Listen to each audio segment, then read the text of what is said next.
definición de un término como el de los costes de transacción se debe al economista y premio Nobel Ronald Case, quien recibió el Premio Nobel de Economía en 1991 por el descubrimiento y aclaración del significado de los costos de transacción y derechos de propiedad para la estructura institucional y el funcionamiento de la economía.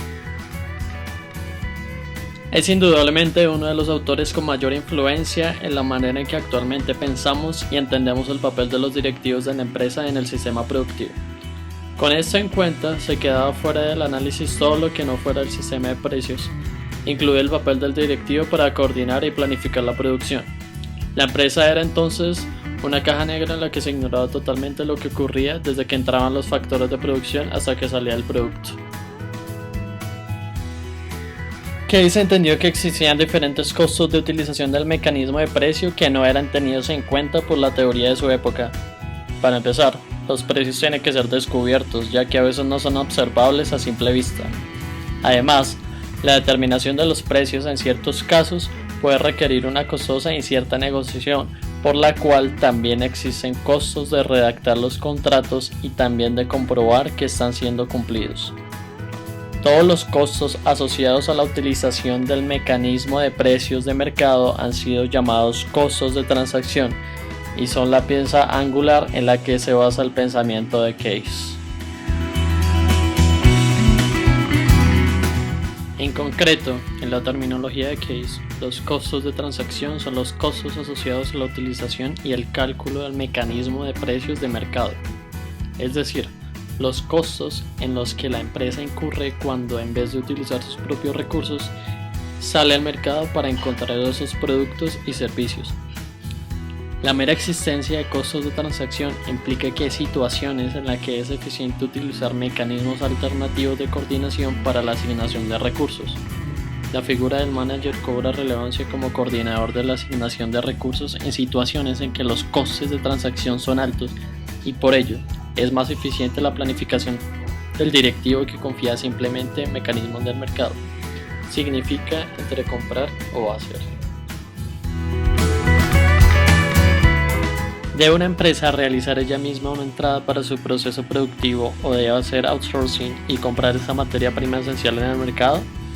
¿O formar a los propios trabajadores o subcontratarlo a terceros? ¿Conviene subcontratar la contabilidad a una empresa especializada? Es posible que los costos de transacción de subcontratar la contabilidad sean sustanciales. Hay que negociar el contrato, establecer las responsabilidades de cada parte, verificar que la consultora no filtre información estratégica a los competidores, comprobar periódicamente que la consultora está realizando correctamente su trabajo.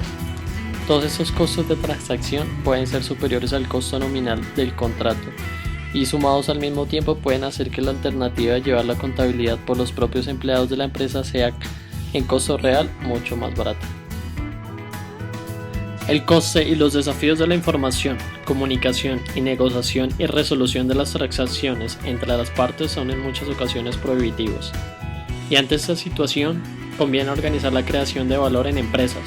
Para eso, hay que basarse en una estructura de gestión jerárquica para la toma de decisiones y ejecución del trabajo.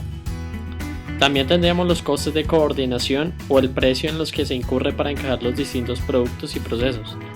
Además, forman parte de este tipo de costes los costes de comunicaciones, con mayor importancia si se tienen que comunicar a empresas distanciadas geográficamente. Supone encontrar y gestionar talento, más la gestión de los procesos de producción, marketing y distribución. El resultado determinaba que lo más sensato era desempeñar el máximo número de funciones posibles dentro de la propia empresa, según lo que descubrió Case. Por esta razón se crearon las grandes firmas para aligerar la carga de los costos de transacción. La pregunta evidente sería, ¿por qué no se juntan todas las empresas hasta formar una sola empresa?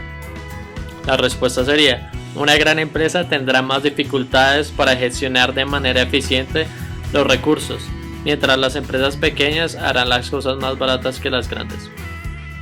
De la ley de Case se deduce que una empresa tenderá a expandirse hasta que los costes que supone organizar una transacción adicional dentro de la empresa igualen a los costos que implica desempeñar esa misma función en el mercado abierto.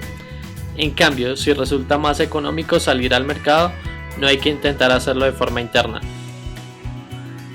Cuando Case analizó el problema, comprendió que la razón de ser de una empresa estaba en que era menos costoso organizarse bajo un paraguas organizativo que utilizando un sistema de mercado en el que tienes que negociar con proveedores externos todas las partes del proceso que quieres desarrollar, aprovechando de esta manera eficiencias que los individuos por sí mismos no podrían alcanzar.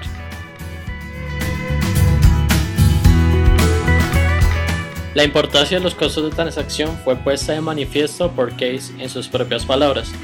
La razón principal por la que es beneficioso establecer una empresa parece residir en que es más costoso usar el mecanismo de precios.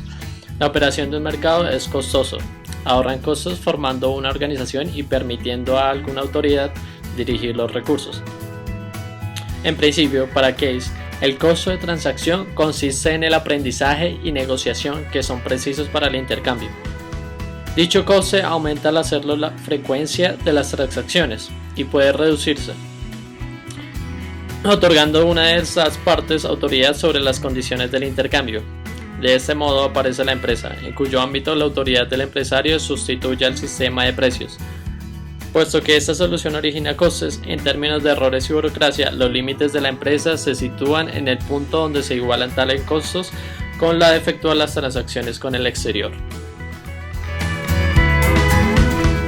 Una consecuencia de la ley de Case es la ley de la disminución del tamaño de las empresas. A medida que disminuye los costos de transacción, disminuye el tamaño de las empresas. Ronald Case concluye que las empresas se crean porque el costo adicional de cada venta es menor a los costos de transacción del mercado abierto.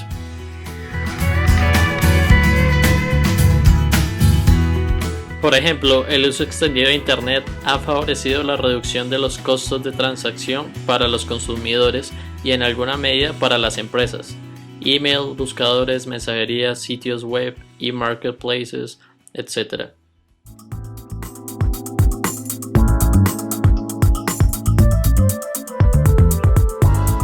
Por esto, compañías como AutoVital utilizan la web para reducir los costos elevados y desagradables de comprar un automóvil. Los visitantes a su sitio repasan la extensa base de datos para hacer una selección y se dirigen directamente a distribuidores calificados que proporcionan una cotización dentro de las 24 horas. AutoVital también puede proporcionar préstamos y seguros. Los servicios que prestan los concesionarios de automóviles se han reducido notablemente y en el futuro pueden llegar a desaparecer. Este fenómeno ha sido denominado desintermediación.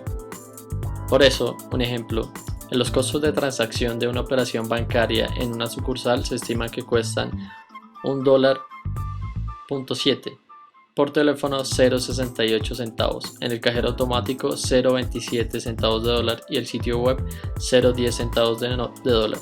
Es notable cómo disminuyen los costos de transacción en una sucursal comparados con los del sitio web. Una sucursal implica costos fijos tales como local, personas, infraestructura, mientras que un sitio web no requiere de un local ubicado en un lugar estratégico de la ciudad ni de un gran número de empleados, pero sí requiere de un uso intensivo. Esfuerzos en implementar tal disminución. Este es un sencillo y claro ejemplo de cómo se pueden reducir gastos en todos los costos de transacción a partir de la evaluación de todos aquellos, permitiendo un mayor margen de ganancia a partir de la reducción de sus costos de transacción con sus proveedores y clientes.